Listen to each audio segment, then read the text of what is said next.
Noi siamo pronti col progetto, siamo l'unica regione che ha presentato il progetto, è bello lì, scritto, 23 materie. Quando io dicevo saremo come Trento Bolzano, dati alla mano, 23 materie, le risorse relative, si arriva a quei livelli di Trento Bolzano. Bisogna andare avanti, se qualcuno vuole l'autonomia è fuori. Se qualcuno vuole l'autonomia è fuori, perché noi veneti abbiamo dato già un'indicazione che è chiara, democratica, un referendum con quasi 2,5 milioni di veneti. Sorride, ma le parole sono marchiate a fuoco. Chi non vuole l'autonomia è fuori, dice il governatore Luca Zaia, e sul piatto ci sono quelle verifiche chieste dai ministeri in capo al Movimento 5 Stelle, stigmatizzate ieri dal ministro Erika Stefani, perplessità grilline che anche il vice premier Salvini non ha mancato di sottolineare con stizza.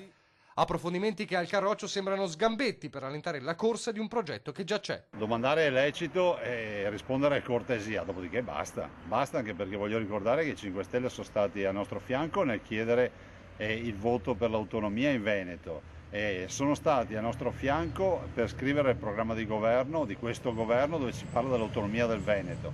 Sono stati a nostro fianco nel DEF e quindi nella legge di stabilità per scrivere che ci vuole l'autonomia per il Veneto. Adesso che qualcuno venga a dirci che ci sono perplessità sull'autonomia del Veneto, ce lo dica velocemente, noi spieghiamo, ma il progetto è pronto e bisogna votarlo. Bisogna votarlo perché è un segno di rispetto nei confronti dei veneti. Lunedì proprio Zaia reincontrerà il ministro Stefani a Venezia, proprio nel giorno in cui il referendum compie un anno.